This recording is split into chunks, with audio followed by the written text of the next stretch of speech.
Hi, I'm Tammy Allen, and welcome to the 2050 Club. Today I woke up feeling very futuristic. I've been listening to Ray Kurzweil and Terence McKenna and 3D printing, and I just was inspired. And since I couldn't print my clothing today using my 3D printer, I decided I would have to look in my closet instead. I think it's rather fun, the direction that humanity is heading into. You know, you can either be scared or you can look at it as fun. And, you know, probably a little bit of both is certainly wise. We always want balance. But I don't know if you knew, but Ray Kurzweil was hired by Google to breathe artificial intelligence into our search engines. And what that means is, in essence, is that they can actually think for you.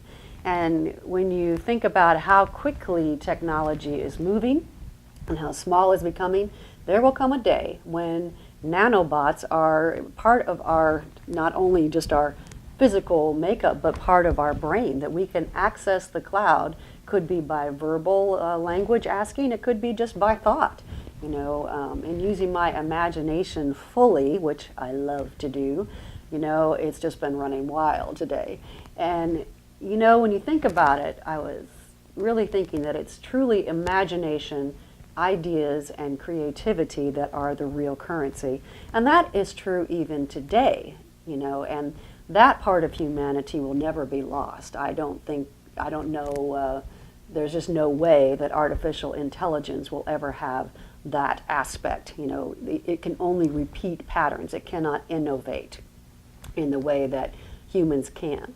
And, you know, we still have access to an internal superconscious that is far greater than the cloud. However, I will take it. You know, for me, the greater the acceleration, the more expansion, the more awareness, the more experience that I can enjoy, you know, the better. I really don't like the idea of limits. Wouldn't it be wonderful to have reality be almost like a dream, only certainly more real and more consistent?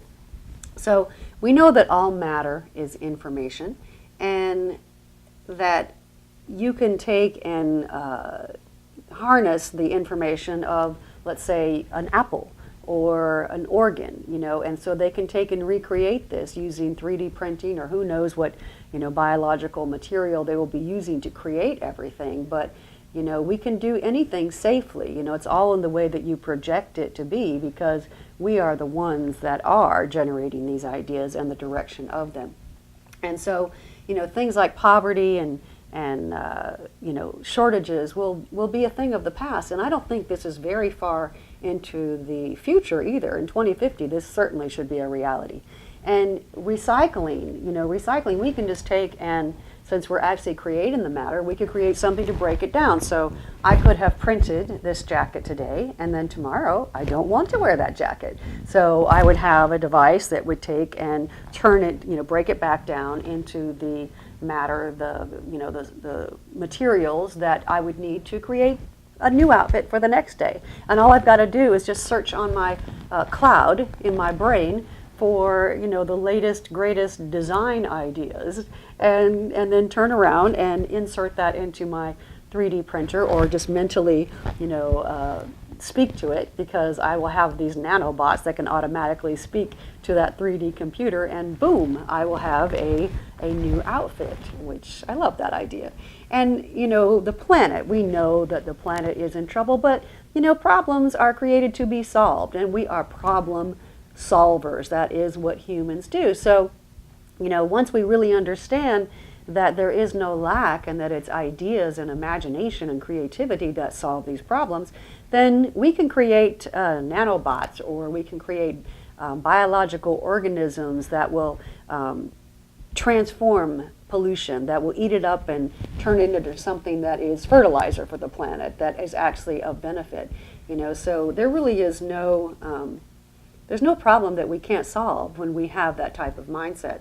And, you know, manual labor will just become machine labor, and we will have more time for creativity, for art, for music, for whatever it is that we want to do. You know, the washing machine, you know, technology, dishwashers, they freed up lots of time so that we could play more, we could do more, we could we could learn more, and that's just going to increase. And, things like, war will be a thing of the past because, we'll be able to immobilize weapons, right? There really isn't anything that we can't do when you think about it. And everything is just, speeding up so exponentially.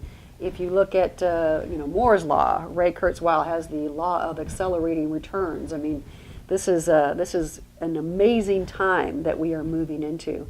And it may be, who knows what it'll be like in 500 years, but can you imagine it?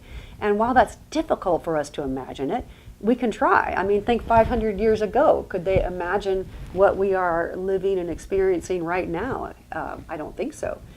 And a lot of people are afraid of losing their humanity.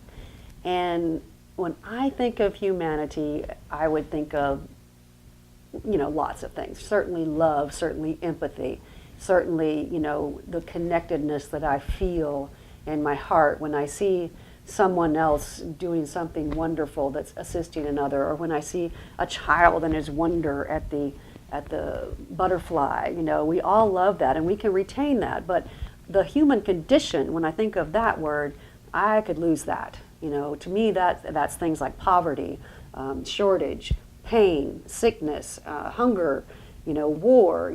These are things that we could definitely lose. I don't think humanity will be any less human when we don't have these issues. I think that this will be better. And what about a culture that teaches children and nurtures them right from the get-go, and that the children just grow up with that there is no shortage, that there is no pain, there is no sickness, there is no aging.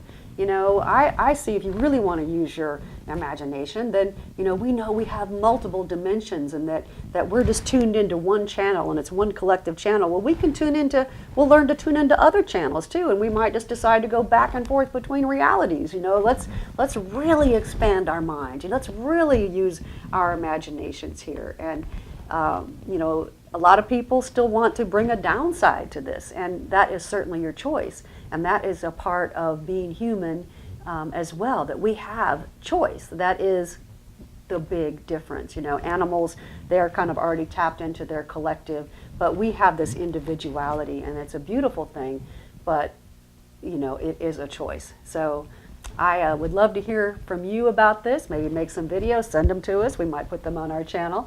You can reach us at info@2050club.com. Go to 2050club.com, and we have lots of information, and I share with you lots of information about these emerging technologies, because this is a very exciting time. So thanks for watching. See you next time.